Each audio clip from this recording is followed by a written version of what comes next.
Every year, Americans spend billions on self-help, self-improvement, and transformation. But is it working? Welcome to the Transformation Truth Podcast, your home for a slightly irreverent and sometimes informed look at what it takes to change, why you don't have it, and what it will take to get it. Well, howdy and welcome to the Transformation Truth Podcast. I'm your host, Darren Hibbs, and we're going to be talking today. Why are you the only host today? Well, I'm not. I was going to give an intro into what we do, in case people needed to know what this is. They're listening to a podcast. No, you don't do that, because that would be the same thing as trying to show people in a building who you run to, in case there's a fire, if you haven't pointed out those people and when the fire has already started. So our fire has already started. You better let the people know. Well, it's kind of like a horse, running back into the fire. Am I the horse? No. I don't mind that. It's kind of a strong. Would you like to be the horse? I mean, steed. This is our horse co-host, Abel Villarreal. Hello. And this is the Transformation Truth Podcast, and I'm transforming into a horse today. This has already gone off the rails. We have already. We just started, man. We've just gotten started, and we've just left. We've left the wheelhouse here. I've only had a cup and a half of coffee. This is my second, and this cup right here. This is product placement. If you're interested, this is a Contigo coffee mug. And this was recommended by the illustrious Abel Villarreal here. You can pick them up at Kohl's. Kohl's, you can send the check to. We'll give that address shortly. And also Amazon Prime. Today we're also sponsored by, and I wish I should have done a better job of keeping this intact so that we could actually get more money. But Quaker, if you're watching, this is one of your we're on that camera right there. Big chewy granola bars. So you can pick this up at your local grocery store, and it has way too much sugar and way too much of stuff we don't need at our age. It does. And we're not sponsored by either of these, but if you're watching this, Contigo or Quaker, I assume Quaker is probably owned by some big let's hope so, because it's chemical conglomerate. If it's an actual Quaker, they're not watching this. I think Quaker is owned by ExxonMobil. I think it's a petroleum byproduct. So it may not have actually been chocolate covering that no. chewy bar. No, that was light. That's why it's still sticking to my teeth so well. That was light crude, is what that was. Delicious. I've been watching. We were talking about this before the show. I've been actually binge watching some documentaries about the presidents, and pretty much that's all we do anymore is just binge watch. And now that we have streaming media and things like that on Netflix and Amazon Prime and Hulu and things like that, then I've actually out in the boonies where I live, got a 1,000-foot tower now in my house. It gets struck by lightning every single time it rains. But in spite of the obvious fire hazard that it presents, we've got internet, and not just internet to settle for. Like we can stream stuff, and so my Apple TV which has been collecting dust for almost 3 years, is being put to use. Sweet. And so I'm absolutely binging on stuff. I caught myself the other day watching something without Brienne, and she got really upset. My wife, who will watch shows with me, and then she was like, "You watched how many episodes without me?" I would never do that to you. So you can get yourself in a lot of trouble doing stuff like that. If you're gonna binge watch, do it by yourself. Don't bring somebody into it and then bail on them and do it yourself when they're not around. Yeah. That's not nice. I had to learn that the hard way. So, but binge watching a show is so easy, man. It's like a movie that never ends. It is. And they do such a good job of really drawing you in, and you just want to watch the next one, and then the next one, and then the next one, and then the next one. See, my problem is I like watching, nonfiction, documentaries and things like that just fill my head with lots and lots of useless knowledge. In fact, when I was in college, I really petitioned the university to create a major, or at least a minor, in trivia, because I would have been PhD in trivia just because of all of the useless amount of information I store within my brain. Yeah, I like useless information too. But you know what's even better than useless information? Useful information. Yes, exactly. Less information. Which the double negative, which so means it's useful. Useful. Yeah. Useful information is good, but I mean, if actually I stumbled upon a movie that I know you'll never watch because I know your taste and you like things that are good. But Abraham Lincoln Vampire Slayer. Yeah, that's probably not one that I would ever So watch. it's like the best of both worlds, man. It's like, you get to watch a story about the president. That's the kind of thing that I would watch if I was on a plane, I didn't have my iPad with me, and the only other option was Spy Kids 4. I might watch that, or I might just watch the plane like cross the ocean slowly. Yeah. I've done that before. It's a toss-up, man. I'm telling they need to make more movies about, taking actual people, historical figures, and then putting them into strange situations that may or may not have been true. Because I'm telling you, That's man. pretty much what Noah was. I got around to watching Noah. Okay, a few but weeks I wouldn't ago. recommend that one. Yeah. Exodus was better. Did you watch that one? I haven't watched Exodus because it hasn't come up free on Amazon Prime or Netflix Yeah. yet. But I will say Noah is one of those that after I watched it, I wasn't sure what all of the Christian hoopla was about it, honestly, because it wasn't that the movie Noah was an offense to anyone with faith. Yeah, It okay. was an offense to anyone with eyes. It was just Yeah. horrible. It was Yeah. just one of the worst movies I've ever seen on Yeah. every level imaginable. And I would ride there the same comment you just made right along with you in saying anybody who has faith, because I think that the Christians who got up in arms about not liking Noah, that maybe they should probably question a little bit about what they believe and what they don't, because it was obvious that this thing was. I mean, less than not 60 meant to be seconds biblical. in. Yeah, it's like, okay, all right, okay, It's this like, is not going to be There's the strengthening apple my and belief the system. snake, and then all of a sudden there's rock monsters. I mean, in 60 Yeah. seconds, it's like rock. Okay, It's here in we your go. face, man. I mean, we don't have to.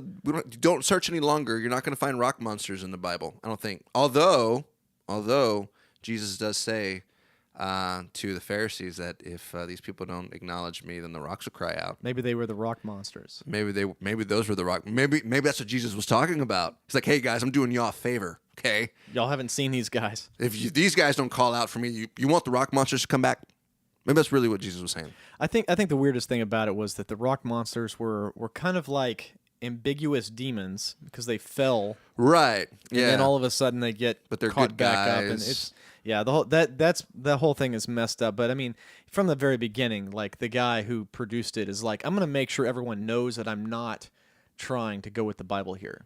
Wasn't the guy? Yeah, because it wasn't the guy who produced it. Like, he was an atheist or something, or I can't. I mean, he's in Hollywood, so it doesn't really matter what he is. That's true. He's Hollywood. he's Hollywood. He's He's Hollywood. whatever he needs to be. Yeah. To be able to direct the film, so that he can be somebody. Yeah. Yeah, man. How awesome would that have been if it was a Bollywood film? Oh man, it would have been like 6 hours long with singing and dancing. I would like to see the Rock Monsters dance. Can you imagine the special effects if it had been a Bollywood movie? If you don't know what a Bollywood movie is, Oh man. Indian movies, most Indian movies are made and they're considered Bollywood movies. Bollywood, and, right? And they actually make as I understand, I could be wrong on this, but they are the second most film producing country in the world. Like, I it's would have thought they probably produced more. But maybe definitely, and that's definitely kind of weird. hour per hour. Most Bollywood movies are like 6 hours long because Indians get mad if they don't feel like they've had an afternoon's worth of Yeah. entertainment for their money, and so I think that Hollywood and Bollywood should work together and just take every film that we make here and then send it over to them and let them just add dancing numbers. what would Transformers look like as a Bollywood movie? I would like to see that. I'd would like be to see pretty some cool. CGI robots getting down. And it's funny because you can't really appreciate what kind of dance. And go and do yourself a favor and Google or maybe YouTube Bollywood dance scene, maybe something like that, and then you'll get a better idea if you've never seen a Bollywood dance. They're all pretty much exactly the same. It's all the same moves, Yeah. like the same choreographer. He's probably about 200 years old. Yeah, probably. And so all the dance moves are pretty much the same. All the dance sequences are exactly the same, but they happen. Dance just breaks out in the midst of whatever scene is going on. And so let's I say rock monsters and robots, and let's mix them together. That would be interesting if Industrial Light and Magic started an Indian, office. DreamWorks started making. They probably could use the help. What would Pixar movies be like if they were Bollywood? Well, Imagine Woody and the space guy. See, I mean, all I'm seeing in my head is I can actually see their little toy bodies doing that dance. And I mean, but unless you know what the dance looks like, I mean, It's all like all hands and it's all and it's like throwing your head around, Yeah. and it's pretty strange. It's not American dance, that's for sure. so it's really a cross-cultural experience to watch a Bollywood movie. And we're going back today to someone who lived a cross-cultural experience in his own culture. He lived differently than anyone else. Yeah, it At his was a time long period. time ago It was a long time ago. in a country far, far away. It was Yeah, so not Texas, and not not Texas, not East Texas. which is the center of the universe, by the way. It is. It is. So for those of you who are listening to us anywhere else, Yeah. come to Texas. You know, most people, some people today still believe that Jesus spoke in King James English, but I'm pretty sure he spoke it with the Texas drawl. Yeah, all signs point to. But we're talking about John the Baptist today. Yep. We're picking up where we left off last week, where we were discussing Matthew chapter 11, verse 11. Which I just need to point out really quick that you did say at the end of the last recording that for those of who watch us that we'd be wearing the same clothes. So We're not sharing the same clothes. We're not wearing the same clothes if you're only No. listening. no, yeah, it's not what I meant. No, we're not matching. We're not in Yeah. the studio and like wearing matching shirts. I'm imagining like one of those like 2-person shirts that you're both inside, and that would just be weird. and that too. Yeah, We're not doing It's that. not like some kind of a weird. This should be bait double-headed to troll. get you to actually watch us. watch. But maybe we should say that we're wearing that. We could say that, We but could say we're sharing a pajama onesie, yeah, that might get people to watch.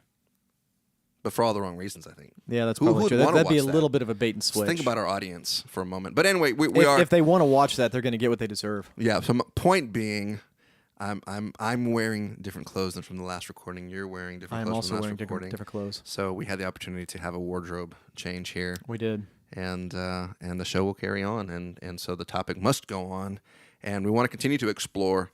We were looking at Matthew chapter 11, and it's Jesus talking. He says, "Truly I tell you, among those born of women, there has not risen anyone greater than John the Baptist. Yet, whoever is least in the kingdom of heaven is greater than he." So some backwards talk there, and not like Yoda backward talks, but the way that Jesus and the kingdom of God and just the ways of the Lord so different from our ways, and so this can be something that you have to really chew on for a while and try to figure out, but applies so greatly to our lives. You know, we all want to be something great, and here's Jesus saying that the greatest is the least, and so it deserves us pausing and saying, "What is he talking about?" It turns things on its head because Jesus is basically saying that this man who lived a very different Was lifestyle, already backwards. ate locusts and honey and wore Yeah. camel's clothes and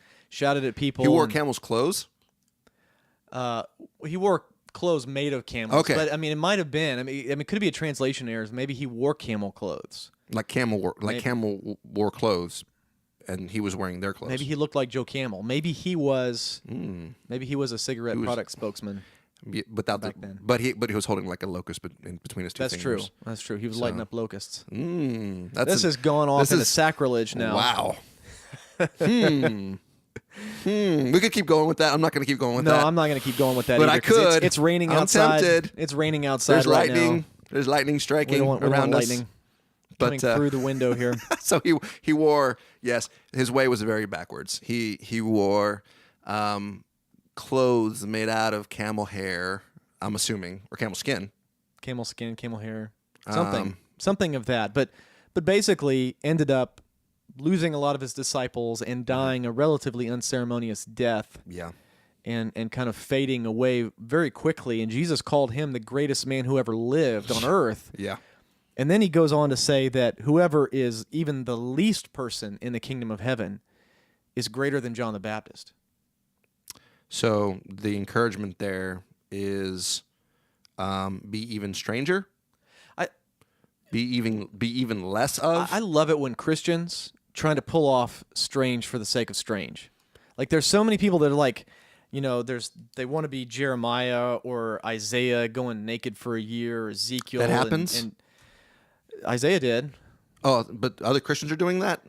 I don't know of anyone who's gone naked for a year. Normally they get locked up after about a day or two. At the very least, they're not allowed into church. Yeah, I mean, but there's I've run across so many people that try and pull off weird for the sake of weird, and it's oddly enough it's weird. Mm-hmm. It doesn't really work. Jim Murphy, we're talking to you. You know who you are. If you don't know who Jim Murphy is, you need to meet the man. He wears. I don't think Jim Murphy. T-shirts. Yeah, I don't think he qualifies in my weird for the sake of weird. He's just weird. I had a friend one time that said he had a prayer meeting at his house, and it's in this like the little living room, and 8-foot ceilings in his house, small living room, and there's like 20 people in this prayer meeting, and he said this guy walks in that he's never met before, but heard about their prayer meeting, walks in with a shofar, and he's looking at the guy thinking he's not going to blow that. Like why does he have that? Of course he's gonna blow. Why does he have a shofar? Why would he bring it without and wanting to blow it? I mean, like they're in this small room. I mean, tiny room with all these people, and he's got a shofar, and he said he's just nervous the whole time. Like he wouldn't close his eyes because he's just kinda like watching this guy, and it's like he sat down on the couch and he got it set right next to him. He's like, he's not gonna blow it. He's not gonna blow it. And he said he got about 30 minutes into this prayer meeting, and he let his guard down, and he closed his eyes, and yeah, of course. I mean, like he just like belted it as loud as he could. Of course, that's the equivalent of just gathering together with friends and somebody walking in the room with a taser, and you hear it charge, and you just know like someone's about to get tased. I'm not going to be that guy. I mean, it's the prayer time equivalent of that. You don't want the shofar going off next to you. I just don't think that even John the Baptist, with all of his idiosyncrasies, would have brought a shofar into a small living room prayer meeting. Probably not. But who knows? Who knows? But anyway, so we've got this weird play on words, kind of this roundabout game that Jesus is playing here. We're going back and forth from greatness to least to greatness. He's saying that John was great, but whoever's the least in the kingdom of heaven is greater than he. And so, it's kind of this rough and tumble way of getting us to understand what eternity is going to be like, what the kingdom of God forever is. And it's this, those who lay themselves down are great. And so if we want to be great, we don't try to be great, we try to be least, and then God makes us great. And it's really difficult for us to wrap our minds around, because I've never met anyone. I've met a lot of people that they don't necessarily spend their lives doing things that would be esteemed as greatness. They're not into politics, or they're not into making lots of money, but and they're okay with that. But I've never met anyone that doesn't want their life to count for something, that they don't want their life to have a legacy or to do something important with their life. Everyone is searching for some form of greatness. It doesn't always look the same for everyone. Mm-hmm. Yeah, it kind of reminds me of there's an interesting character on a movie that I won't say what it is, just because I don't want to be the one who said, "Hey, watch this movie." But there's a character who is in the military. He's in the army or something, and he's satisfied with working in the file room, 37 floors below the bunker, and he just sits there at a desk all day long. And his friend tells him, dude, when are you going to do something different? Aren't you tired of working here? He's like, no, I love working this job. I don't have to do anything. And then he says, man, but you should be aspiring to do things. And he says, look, man, when we were in boot camp, Sarge told me, lead, follow, or get out of the way. I've spent my entire life trying to get out of the way, and I finally made it, So, I mean, I'm sure there's somebody somewhere who is not aspiring to do anything. But even that is a goal, It is. Even trying to be nothing is a goal. And so you want to be the best at being the worst, but it's still an acknowledgement of trying to be the best at something. And so it's a goal in every one of our hearts. And I mean, it's hard to convince otherwise. If you're trying to be nobody, you want to be the best at being nobody. Just odd, but you're right. We're all trying to. We have our own idea of success. We have our own idea of what our lives, how our lives should be shaped, and what we should be becoming. And here's Jesus just challenging our thoughts on what we become, and saying the greatest thing that you'll ever experience in life is allowing yourself to be made low, to let other people be greater than you. And so I think what it can do if we walk, if we try to walk that on our own, without an understanding that the transformation of our lives takes place by allowing Jesus to take residence in us and then move us toward those things, that we can do it on our own effort. And what it produces is false humility. And that's a dangerous place to be for you and for other people. Yeah. And I've met a lot of people who, just end up getting kind of burned out on life because they feel like they're letting everybody walk all over them and they're not getting any return on their investment. That's a dangerous place to be. Yeah. Fooling yourself into thinking that you're a humble person when really you're prideful and arrogant. And I'm proud of how humble I am. I'm proud of how humble I am. Yeah, and so I know you've experienced probably experienced those people in your life too. But it's not a character quality you can teach somebody. It's just something that happens in life as you allow yourself to be humbled in moments, that you begin to see your heart transformed and made compassionate towards those around you who need hope, who need to be inspired, who need to be moved. I think one of the most amazing parts about this passage here is that Jesus is basically giving us this eternal carrot and saying that, no matter what you achieve in this life, it's going to so pale in comparison to the greatness that God has laid up for us in eternity. Is there's absolutely nothing you can achieve in this life that will come even close to the lowest person on the totem pole in eternity. And that begs its own question is how does eternity work if there's a least in the kingdom of heaven? Is he being literal here? Is he being figurative? But is he saying that, the bus boy in eternity is greater than John the Baptist or greater than all the CEOs? But yeah. I don't know exactly how that works, but yeah, I've often wondered that too, because I think what we believe as Christians is when we get to heaven, there's not going to be any envy, so it's not like we're going to go, man, I wish I was that guy. I mean, it's kind of hard, to have it all and then try to compare yourself to somebody else who has it all. That's what eternity is. I mean, it's a rest. It is rest from that need to try to accomplish or to try to gain anything more, because there's nothing more to be gained. I mean, you have it all. But I think what it does is, like you said, it's more of just knowing, and I think it's important for us to see and to understand the Bible in terms of it not being a goal for you to try to reach, but rather for it to display itself as something a goal you'll never reach. Yeah. And only when you acknowledge the impossibility of being everything that Jesus is, that you are not. It's in that acknowledgement and that surrender and saying, God, if that's what I'm supposed to be, I'm never going to get there on my own. You're going to have to do that for me. That God actually begins to work on your behalf and to transform your life in a way that reflects the perfection of who Christ is. It's not even your perfection. It's not for you to accomplish. It's just for you to allow that work to be done through you. And those are the moments in true humility, because it's the humility of Christ working itself through you, that you get filled with such peace and such joy, and you actually feel like you've accomplished something. But then obviously the truth of humility is you didn't do it, but you allowed Christ to do it through you. And I think that's where true humility comes from, because as you realize this isn't me, do you begin to fade away and become least, allow Jesus to become more so that you become less. And that's exactly what John the Baptist was. That's what he taught. That was his ministry. And that takes an other than confidence. It takes a level of confidence to be able to, it's like you said, you can give off that confidence, that assurity, in one of two ways: by being humble or being falsely humble. And doing that false humility thing really does burn you out. But if you have the confidence that it's the Lord that sees us, it's the Lord that rewards, and it's the Lord that's watching over us, and you have that confidence that there is this eternity, there is this eternal reward where our greatness will far exceed anything we've ever had in this life. Mm-hmm. If you live with that in mind, then I think there's an amazing confidence that comes from knowing that, and that confidence is actually what empowers us to live with true humility.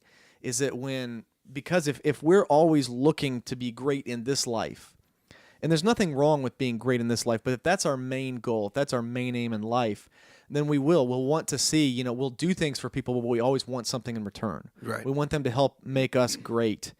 I scratch your back, you scratch mine. Yeah. Yeah, and even if we try not to, even if we try and do things altruistically, people have throughout the centuries proven that they're really bad at being altruistic. You want to see the simplest way to see that is open the door for somebody someday, a perfect stranger at any store that you happen to be walking out of, and when they don't say thank you, see if you don't catch your heart thinking that you're welcome. I feel kind of bad because I ran over the guy with my car after he didn't say thank you. I opened the door and I was so mad I backed over him. But yeah, but what you don't know is that he became the poster boy for cybernetics and is now the richest man on earth. So you blessed him, and so he's saying, "Thank you, Darren." No, it's just it's you can try to do something and try to help people in humility, in a humanistic humility, and open a door for somebody, and then just see if even just for a moment you don't have that thought of just saying, "Where's my thank you?" Yeah. You want to be thanked for your humility. You want to be thanked for your service. And it just shows you. And I'm not saying, again, we're not challenging you to flush all those thoughts out of your own head, because it's just never going to happen. You can't do it. You can't do it. But what I want you to see is that is exactly what should humble your heart, to say, if I'm supposed to be humble and I'm still thinking these things, what it does is it makes me see how far off I still am. And that itself brings humility into your heart. I think when we have our eyes set on this eternity that Jesus is talking about, then the things that we do here, they take on a different light. When you're opening that door for somebody, mm-hmm. If you're thinking about just being a nice person and opening that door for somebody, when do you stop opening doors for everybody? When do you actually, if there's a long stream of people, when do you actually go in yourself? It's a silly example, but that's the way it is. If you're doing things to be a nice person, to try and earn favor or whatever with people, there's no end to need. Right. If you're trying, if you think that being a good person is all about meeting needs, there's no end to the needs that you can meet. There's endless needs on planet Earth. There's endless starving children. There's endless tragedy going on. And so if you're trying to meet those needs, you're going to wear yourself out.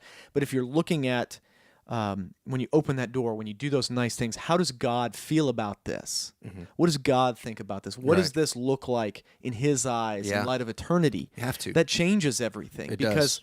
Because now it's like Paul said, is when you work for God, because He's the one you're really working for. Yeah. He's the one that's going to give you eternal rewards. Yeah. We work for these rewards that fade right now, money and fame and adulation and things like that. But they're gone. They're gone, very quickly. I mean, how many places have you ever been where the reward is, "What have you done for me lately?" Mm-hmm. I can't remember how many times I heard that in the business world. I can't how many times I've heard that on the radio. But I mean, that's how people work. It really is a world of, "What have you done for me lately?" I love that song. And so doing things that matter for eternity. Mm-hmm. are really where we get our confidence to live in humility and to go low, to take that low seat. Paul, and you would think that, okay, if there's no reward here, if we can't have anything tangible, if we can't have a microwave generation style reward, then what's the point in doing it? And it would I've heard people call this kind of thinking, being so heavenly minded, you're of no earthly good. Mm-hmm. But when you look at the people who actually got this in Scripture and throughout history, the people that actually got this and understood that there is reward outside of this life, they didn't kick back and take it easy and live lazy. They actually kicked it into high gear. Paul and all these different people, they actually worked harder. They worked themselves to the bone and had joy coming out of it. Yeah, and that speaks right to the heart of grace. I think that when we talk about God's grace and we talk about God loving you in spite of who you are, that we still don't quite understand how great God's love is for sinners, that His grace far outweighs our sin. And so we take this stance that, we're being taken for granted. We're being taken advantage of, and where do we draw the line? But then you can ask the same question of God. Where did God draw the line? And He didn't. He gave His life away for us. But that's not something that we're ever going to be able to do for other people. It's just a moment of us saying, "God, I'm never going to be able to do that." But I want that to be inside of me because I want to have freedom and peace and rest from feeling like I've got to keep drawing lines around me, because we'll never stop doing it. We'll build up walls. We'll just isolate ourselves, and it becomes very detrimental to our development and to our growth. And we find that what we actually have done is esteemed ourselves as the highest, because why should anybody do anything to me? It really speaks about our own arrogance and pride. We hold ourselves high. We hold ourselves as great. We see ourselves as more. And what that ends up doing is it ends up making us very lonely, very sad people, very angry, very bitter people. There is a freedom to just letting go and saying, you know what, I don't need to draw lines. I trust that God has my best interest in mind. His grace is sufficient for my life. He covers me. He protects me. He provides for me. And if he's putting me into a situation, into a relationship where I feel like someone's taking advantage of me, someone's taking me for granted, somebody's not saying thank you, that ultimately my life is in his hands. My life is in service to him. And I am just as guilty of not being grateful for all that God's done to me as this person is for not saying thank you to me in this moment, and yet God still loves me. I want that kind of love in my life towards the people around me. That's where you begin to experience transformation and change. When your heart identifies with the heart of God, can you then say it's okay to be the least? It's okay to be the lowest, because in God's eyes, he still esteems me as his son, and I have everything in him. Being able to, like John said, to say that he must become greater and I must become less. That really is a place of true humility that you don't get just from trying to be humble. You don't get it from trying to be a good person. You get it from a transforming revelation. Yeah, surrender to the goodness of who Christ was, and that's having the confidence of Christ. Mm-hmm. That's the highest form of confidence. When you think about what Jesus did at Calvary. When he's in the Garden of Gethsemane before he goes to Calvary, and he says, God, not my will, but your will be done. So he surrenders himself to God in that moment of prayer. And then he hangs on a cross for us. And before he breathes his last, says, God, into your hands I commit my life, my spirit. So he's saying to God, God, I trust you. God, I have confidence in you. The ultimate confidence. Jesus also says, no man takes my life. I freely give my life away. And so we know that Jesus had to consciously let go, but he did that by saying first, God, I trust you. And that is the greatest kind of confidence, to have eternity in mind, to have the bigger picture in mind, to know that when we in a moment have to give ourselves away for the sake of somebody else, to say, I don't do this in my own confidence, but in much the same way as Christ could trust God with giving up his life, that I can trust Christ to come and do that through me in this moment, give myself away and trust and know and believe that things are still going to work out for the greatest good.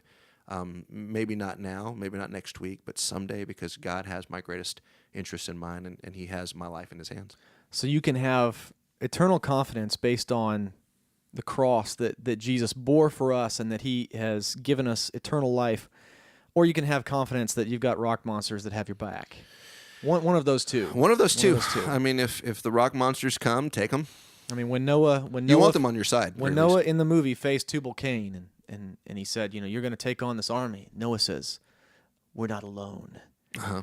All of a sudden I thought that's the redeeming moment of this movie. But he knows that God is with him. But no, it was the rock monsters. It was the rock monsters. It was the rock monsters. And then they do a little Bollywood dance. They did. And everybody's happy and everybody's smiling. And they dance together. So, nothing brings togetherness like rock monsters and good Indian music. We're gonna make it happen. We're gonna have a crossover between Hollywood and Bollywood, and it's gonna be because of us. If you're watching this right now, my mind is exploding with ideas, just mega crossovers.